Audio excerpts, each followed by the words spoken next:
John, we got a telegram from some lady friend of yours, a Bonnie something or other. Something you ain't telling me? Bonnie McFarland. She's a friend. Saved my life when I went after Bill and nearly got myself killed again. Oh, and now you two's in the habit of sending each other letters. How very nice. It weren't nothing like that. What's it say? I don't know. I can't... Well, you know I can't read. Give it here. You read that thing out loud? I ain't hiding nothing. Dear Mr. Marston, stop. Need corn sacks. Stop. Emergency. Stop. Weevils and moths ate entire county supply. Stop. Can you help? Not exactly the most romantic request, now is it? I guess not. And she saved your life, you say? Yes, ma'am. Well, then you're gonna have to help her and her family out. We've got a plentiful supply of corn sacks over near the silo. About the one thing Uncle didn't manage to have stolen while we was gone. Okay. Hurry back, John. And John, what's she like? You know. A little bit like you, I guess. She's a woman in a man's world.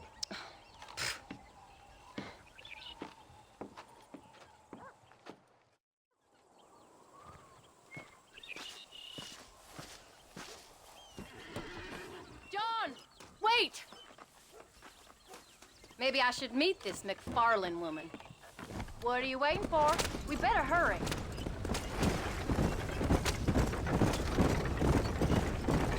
I don't think I can let you go off again without me. Fair enough. I'm glad of the company. You only had to ask. Ask? I was waiting for you to ask me. I thought you'd want to keep an eye on the boy. Oh, while you were off cavorting with cowgirls in the next county? I don't think so, John Marston. You only just got home. That Jack has seen enough of me for a lifetime. So, is she married? This Bonnie McFarland? No, What does she look like? I don't know. Pretty normal, I suppose. Normal? What? Normal like me? No, normal as in 2 eyes, mouth, nose, that kind of normal. Besides, ain't no woman fine as you. A little flattery. Now we're finally getting somewhere. If you find yourself in a hole, the first thing to do is stop digging. Another pearl of wisdom from John Marston. I sure do miss those. I never took you for the jealous type, Abigail. I ain't jealous so much as curious. You heard what she wrote. It's just some corn. She saved my life, and she was decent enough to me, so I owe her this much at least. How did she save your life anyway? She found me half dead on the side of the road and took me to the doctor. Most folks would have left me there. Half dead from what? Bill didn't take so kindly to me visiting unannounced. Bill never did like surprises. How was he? Same as he was when we left. Angry and dumb. Taking his revenge out on the world. People down there was really scared of him. Of Bill? You gotta be kidding me. He was only frightening if you was afraid of dumb fools. Bill weren't so bad, but when Dutch went crazy, Bill took it hard. For a while, we all thought we'd found something right. Better way to live, but it was just a lie. So you saw before they did. Maybe. But they was still kind of a family. A family that left you for dead. You knew the truth, John, and they hated you for it. Where did they take you? Who? Those government bastards. Where did they hold you and Jack? I ain't sure. They kept their eyes covered there and back. Can't have been too far from here, though. They treat you right? It ain't the first time I've had a gun to my head, John. You're forgetting your marriage proposal. It's very fun. No, they learned pretty quick what would happen if they laid a finger on me. Sons of bitches. It wasn't them or being there. I didn't care about that. I've been in far worse situations. It was the waiting. I didn't know if you was coming back. Of course I was coming back. You were only supposed to be gone for a couple of days. It took longer than I thought. The only thing Bill and Dutch was ever any good at was not getting caught.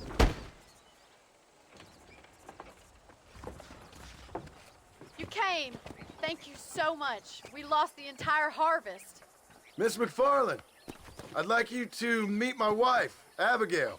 Oh, ain't you quite the gentleman all of a sudden? It's a pleasure to meet you, Mrs. Marston. Likewise. Thank you for saving my husband's life and for teaching the miserable goat some manners, among other things. I didn't teach him anything. I know better than to try to change a man. You should meet my father. Oh, people can change, Miss McFarland. John and I have to believe that more than anybody. This is a decent first harvest for you, John. You should be proud. That's good land you got there. How are you feeling, Mrs. Marston? From what your husband told me, it must have been awful for you. I've been through worse, and I knew he'd be back before too long. He can't cook a meal to save his life. Abigail, in my darkest hours, when I was most homesick, just the thought of one of your rat meat stews kept me pushing forward. Well, about as amusing as a weeping saddle sore, ain't he, Mr. Farland? If you're gonna start yammering about women's work, John, I'd say you might be in the wrong company. I'd say so, too. I never felt so outnumbered.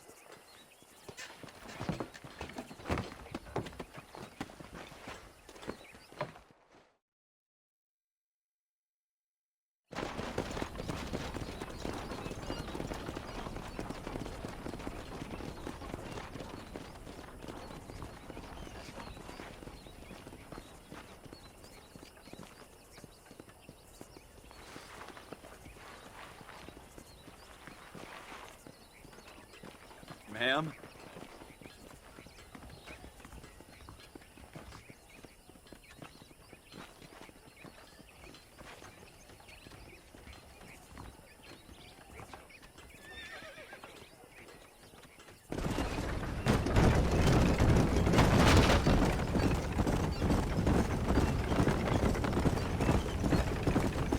So that was the famous Bonnie.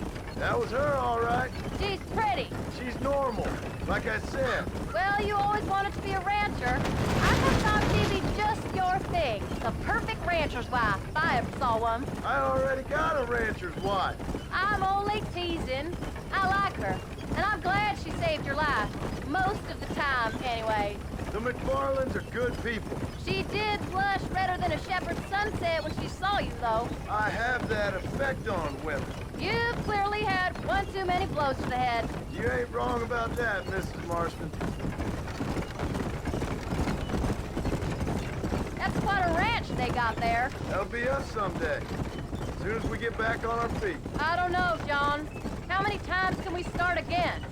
An outlaw and a working girl. We ain't exactly farmers. We are now. Forget that life. It's over. Do you really believe that? We have to. It's the only way we'll ever have a future. The life we led, that doesn't go away.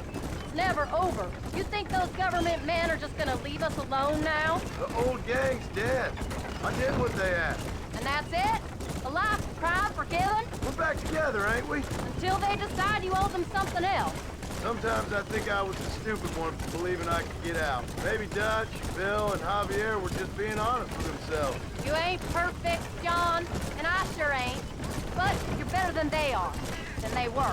Maybe we can't change. But we gotta try, for Jack's sake. Even if we have to start again 100 times. It's better than going back to what we were. How's Jack doing? Angry, upset. He's been through a lot. Howdy. Have you forgotten where we live? I hope he's gonna be all right. It's gonna take time. For a while, his world was safe. Normal, even. Then it got turned upside down again. He ain't saying much about it. I've tried to talk to him, but how do you explain any of this? What do you say when he asks about Uncle Phil and Uncle Dutch? They were family when he was a little boy. He hides away in those books of his. Wouldn't you? It ain't like the real world's done him many favors. He's just been kidnapped. He grew up with the gang. That's no life for a boy. We did our best to protect him. Come on, John. He saw things no boy should see. Well, now we got a chance to make it right.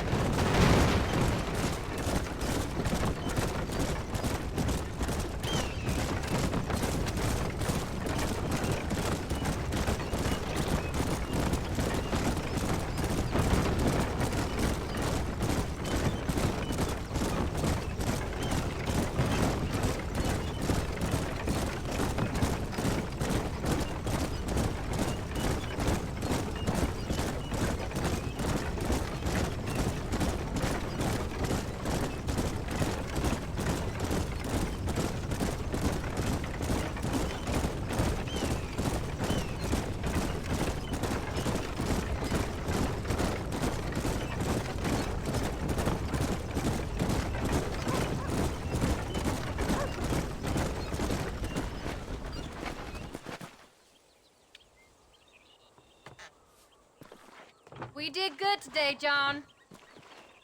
I guess I better go fix us something to eat.